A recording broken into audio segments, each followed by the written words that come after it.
दिनै बर' कसारि अनसाय गाहायारि खुंथायनि जानि अफिस बेवहाय खौरांगिरि नोंथांमोननि खाथियाव बेखौनो मिथिहोनो लुबैयो। खौसेथि बर' सुबुं आफादनि जानि बोसोरसालि जथुमा लांहिन कार्बि आंलंनि 25, 22, 27 फेब्रुवारियाव 2022 मायथाइयाव खुंनाय खोथा बेयो बेनि थाखाय बानजाय आफादा गासिबो माने साखाफोरा बानजाय आफादनि खामानि मावनाया जथेस्थ आवगायबाय आरो बेवहाय दिल्लीनि आरो आसामनि गिबि मन्थ्रि बिथांमोना लिंखाबाय। दा बिथांमोनजों जोङो बर' कसारि अनसाय गाहायारि खुंथाया जों जयै खामानि मावो।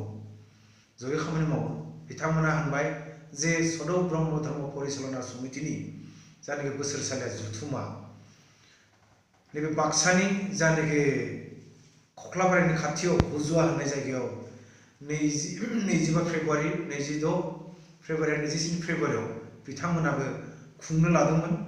दा जोङो लांहिननि कार्बि आंलंनि खौसेथि बर' सुबुं आफाद जिल्ला कमिटिनि दैदेनगिरि जा बानजाय आफाद गोबां खामानिखौ आवगायबाय।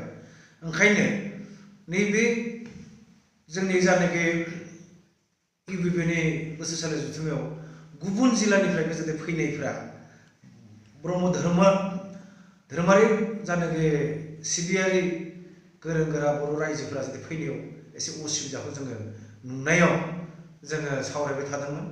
दा खौसेथि बर' सुबुं आफादनि मानगोनां आफादगिरि मनरन्जन बसुमतारी, मानगोनां गाहाय नेहाथारि पीताम्बर ब्रह्म बिथांमोना जे बोरैहाय बानजाय आफादखौ बोरैहाय मिरु आफाद माने बाबा अमरेन्द्र ब्रह्म, बाबा जगत चन्द्र ब्रह्म बिथांमोनजों सावरायनानै बेखौ बोरैहाय आगोलाव लाबोनो हायो ना उनाव लांनाय जायो बे खोथाखौ आंनो जोंनि मानगोनां चिफ एक्जिकिउटिभ मेम्बार बर' कसारि वेलफेयार अट'नमास काउन्सिलनि मिनिस्टार बसुमतारी बिथाङा जे सावरायदो बेखौ बोरैहाय एसे आगोलाव लाबोनो हायो नङाबा एसे उनाव लांनो हायो बिथांनि निर्देशआव आङो सेन्ट्रेल कमिटिनि बाबा अमरेन्द्र ब्रह्म बिथांमोनजों सावरायबाय थादों। गोबां ब्रह्म धोरोमारि गौथुमनि बिबानगिरि बिथांमोनजों सावरायबाय थादों। बिथांमोना जों होनबाय जे बर' कसारि वेलफेयार अट'नमास काउन्सिल मोननायनि उनाव गिबि खेब होननांगोन जदियावबो जोंनि बोसोरारि जथुमाया 8थि बोसोरसालिया जथुमा जागोन, नाथाय काउन्सिल मोननायनि उनाव बियो गिबि जानोसै।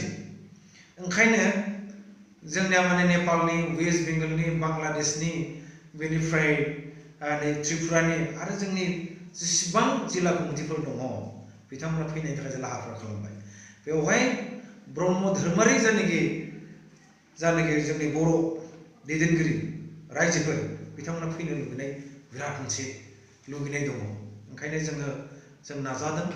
दिनै नाजानाय लोगो लोगोनो जोंनि मानगोनां आफादगिरि आरो गाहाय नेहाथारि सदौ ब्रह्म धर्म परिचालना समितिनि मिरु आफादनि बिथांमोना जोंनि खावलायनायखौ लाखिनानै बिथांमोना मेलखौ सानथाम फाथिहोदों। दा 28 फेब्रुवारि आरो 1-2 मार्चआव जासिगोन। एखे जायगायाव हुजुवा जानि खख्लाबारि बाक्सा डिस्ट्रिक्टआव जागोन।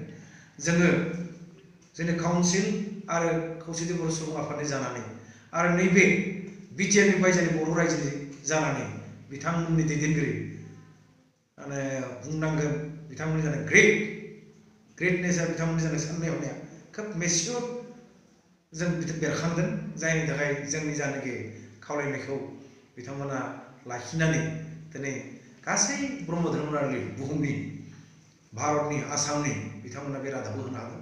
बेनि थाखाय जोंनि काउन्सिलनिफ्राय लोगोसे खौसेथि बर' सुबुं आफादनि जानानै लोगोसे गासै नैबे बिटिआरनि बाहेरानि बर' रायजोनि जानानै बिथां दैदेनगिरि बिसेसकै बाबा अमरेन्द्र ब्रह्म, जगत चन्द्र ब्रह्म गाहाय नेहाथारि आरो बानजाय आफादनि आफादगिरि प्रफुल्ल ब्रह्म बिथांमोना आगोमा ब्रह्म नेहाथारि बानजाय आफादनि बिथांमोननो जोंनिफ्राय एखे गोसो सिंनि मोजां मोननाय आरो रोजा रोजा जोंनि बिजानिफ्राय साबायखर आरो सिबिनाय जोंनि मानखौ बिथांमोना बावदों। एसेनो गोजोनथों।